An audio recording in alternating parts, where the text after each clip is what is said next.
Hello guys, welcome to my channel. நான் உங்கள் யுவராஜ். நீங்கள் பார்த்து கொண்டிருப்பது யூ சீரியஸ் யுவராஜ். இன்றைக்கி நாம் லாஸ்ட் 2 வருஷம் நடந்த பிரேக்கிங் நியூஸை பற்றி தான் பார்க்க போகிறோம். தமிழக அரசு ரூபாய் 5000 வழங்குறத வீடு வீடாக போய் பிரச்சாரம் செய்ய சொல்லி தமிழக முதல்வர் ஆணையிட்டிருக்காருங்க. ஃபர்ஸ்ட் நியூஸ் இதுதாங்க. ரெண்டாவது நியூஸ் என்னென்னு பார்த்தீங்கன்னா, ஆட்சி அதிகாரத்தில் பங்கு கேட்கறது தப்பு இல்லைன்னு சொல்லி நம்ம விடுதலை சிறுத்தைகள் கட்சி தலைவர் திருமாவளவன் அவர்கள் கூறியிருக்காரு. அடுத்த மூணாவது நம்ம எதை பற்றி பார்க்க போகிறோம்னா, சென்னை மத்திய கைலாஸ் பக்கத்தில் இருக்க ரூபாய் 60 கோடி மதிப்பிலான பாலம் இன்று திறந்து வைக்கப்பட்டிருக்குங்க. அடுத்த நாலாவதாக பார்த்தீங்கன்னா சார் பதிவாளர் அலுவலகம் மற்றும் அடுக்கடுத்து எதை பற்றி பார்க்க போகிறோம்னா, சார் பதிவாளர் அலுவலகம் மற்றும் வரி அலுவலகங்கள்லாம் இன்றைக்கி கொஞ்சம் ஓப்பன் பண்ணி வச்சுருக்காங்க. நம்ம முதல்வர் திறந்து வச்சுருக்காருங்க. அடுத்ததாக இன்னொரு முக்கியமான டாபிக் என்ன பார்த்தீங்கன்னா, 7.5% இடஒதுக்கீடு இப்போ அது முக்கியமான ஒரு பேச்சாக டெபேட் பண்ணிகிட்ருக்காங்க. அடுத்ததான் இவ்வளவு கடன்லையும் நான் இலவசம் கொடுக்கணுமான்னு சொல்லி நம்ம சீமான் அவர்கள் கேள்வி எழுப்பியிருக்காரு தமிழக முதல்வருக்கு. ஓகேங்களா, இது முக்கியமான மேட்ருங்க. இதுக்கடுத்து இன்னொரு சில விஷயங்கள் இருக்குது. நான் அடுத்தது இன்னொரு சொல்கிறேன் பாருங்கள்.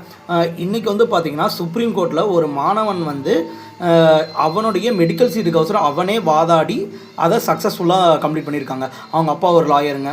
பையன் 2 வருஷம் பிஇக்கு தான் படித்தான். பிஇ எக்ஸாமு தான் பாஸ் பண்ணால். அது எல்லாருமே பிஇயே படிக்கிறாங்க.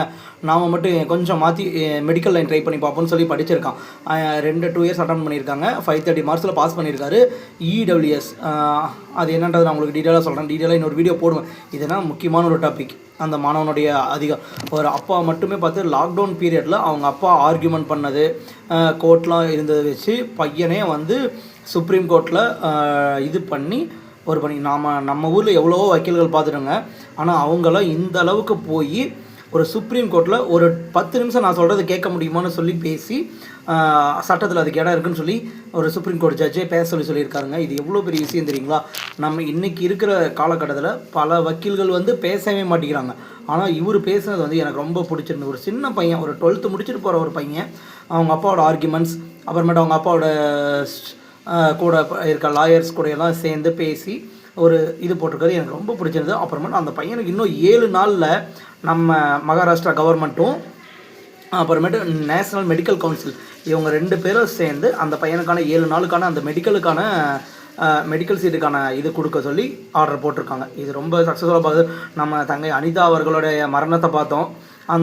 ஏன்னா ஒரு விஷயத்த பாசிட்டிவாக எடுத்துகிட்டு எப்படி பண்ணால் கிடைக்குன்றதை அப்பா அம்மா தான் சொல்லணும். அப்பா அம்மாவோட கைடன்ஸில் தான் கரெக்டாக இருக்கும். இதுவே அனிதாவுக்கு நீங்கள் இந்த மாதிரி முயற்சியில் பண்ணியிருக்கலாம்னு சொல்லி யாராச்சும் சொல்லியிருந்தாங்கன்னா அவங்களும் ட்ரை பண்ணியிருக்கலாம். ஏன்னா நம்ம சகோதரிகள் பாதுகாக்கப்பட வேண்டியவர்கள். ஏன்னா விஜயனும் நீட் அனிதா விஷயத்துக்கு அவசரம் போய் அவங்க வீட்லேயே இரங்கல் தெரிவிச்சிருந்தார். எனக்கு அந்த சமயத்தில் இந்த